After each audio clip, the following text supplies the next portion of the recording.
Today, we saw the markets making new all-time highs, and look at the S&P 500 closing with the doji candle at a time when the big short investor is now warning us of the next big stock market trade. Now, if you guys want a chance to win a Take Profit Trader account, make sure you're signed up to the email list down below. If we get this video over 350 likes, we'll be giving away a Take Profit Trader 50K test account.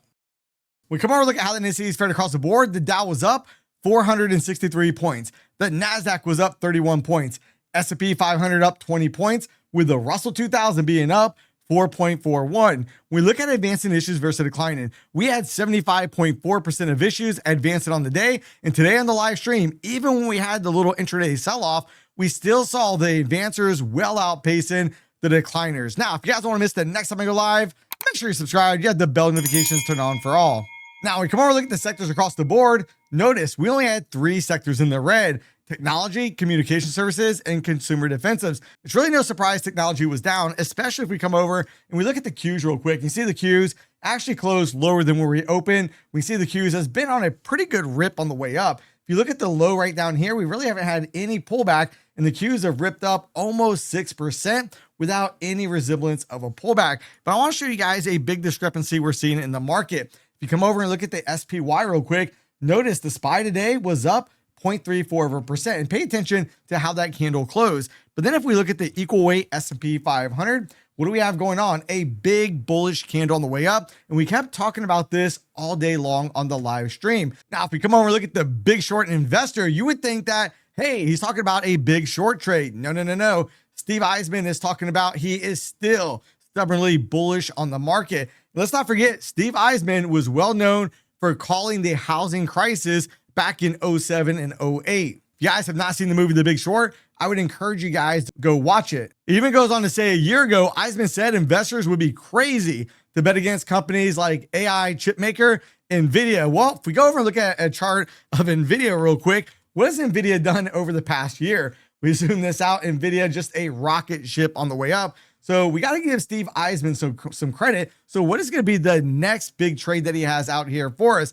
And one of the things that he's talking about is the mergers and acquisitions coming to the US. He talks about he already owns PJT. So if you thought it had to do with AI and stuff, no, not so quick. But let's think about this. He does bring up a very good point in this article as well. So you may think the AI train has left the station. It's nowhere to be found. But what about all that power that's going to have to be consumed from all this new computing power to go ahead and handle AI? That's another little tidbit that Eisman was talking about. But then if we come over real quick, we take a look at this article. If you are feeling FOMO, envy, and greed about record stock prices, you're not alone. That's how bubbles are formed. And what this article basically goes on to say is, it's not that assets are overpriced, but it's every time you turn around, what are we conditioned to right here, right now? And that is the fact that we expect every day when the market closes, we're going to find out that the indices once again made another new all-time high, and people are going to be fearful. Hey, I'm not going to be able to get a chance to get in. The market's going to keep running. And so far it has, but at some point the music will stop. If we come over and look at the fear and greed index, right now we're at 64. We are dead smack in the middle of greed. Can't stop, won't stop. Markets only go higher. But I want to warn you guys, I already talked about this in yesterday's video. On Tuesday, we had the CPI data come out. The market cheered, hey, the Fed's gonna have to cut rates. Well, tomorrow we get some more inflation data. 8:30 a.m., we're gonna get PPI data along with the weekly unemployment claims. Now, some of the Fed officials have been a little bit concerned about a weaker labor market, but so far, it really has not been showing up recently in the weekly claims. We'll see if that's about to change out here for tomorrow. Apex Trader funding, 80% off all their evaluation accounts, pass in as little as 1 day. Tradeify, 35% off all their evaluation accounts. And My Funded Futures, save 15% off any reset fee. For those accounts, use code Mike. And for the prop firm with the best payout policy out there, Take Profit Trader, 40% off all evaluation accounts, no activation fee, and best yet, you can get your test refunded during your first payout. For Take Profit Trader, make sure to use code Epitome at checkout. Now, if we come over and look at the volatility index, you can see the white line that we've had drawn out here. The VIX is now below that level. The VIX today closed down 1.76%.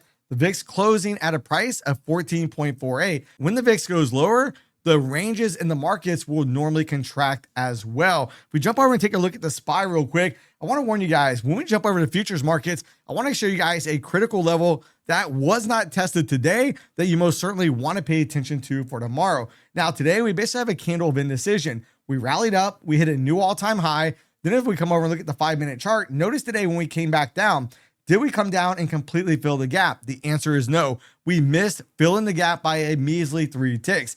Yesterday, we gapped up. Did we fill the gap? Absolutely not. So to think that we're going to gap up again tomorrow, I think that would be a little bit reckless in my personal opinion.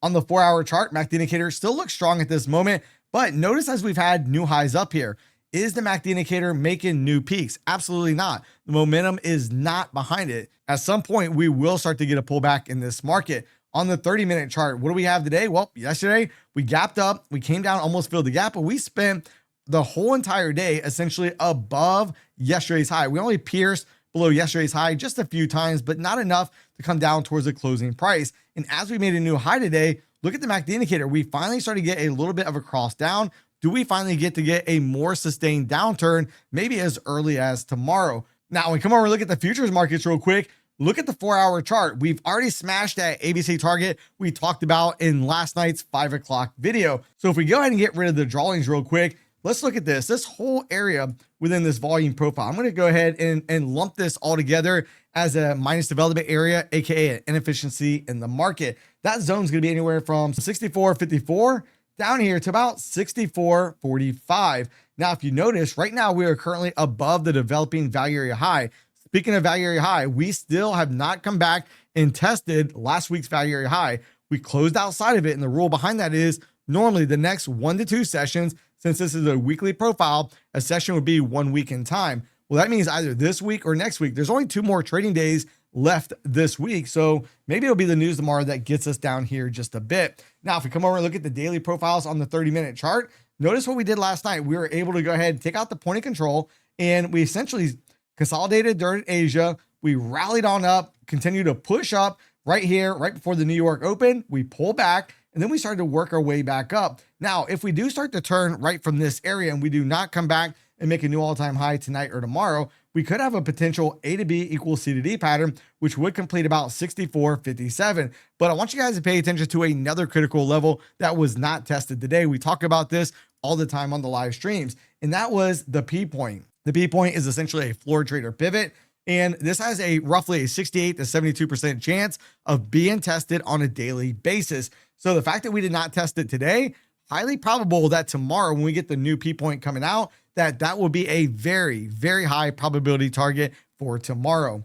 Now, the P point will change come 6 o'clock tonight. And the way you can calculate this, if you don't have the floor trader pivot, take the low from the low price of today, the high price today, and the closing price, and then add them all up and divide it by 3. That will give you the floor trader pivot for tomorrow. Now, if you look at the volume profile levels real quick, we have value area high right up here at a price point of 64.87.50. Point of control will be 64.80.00.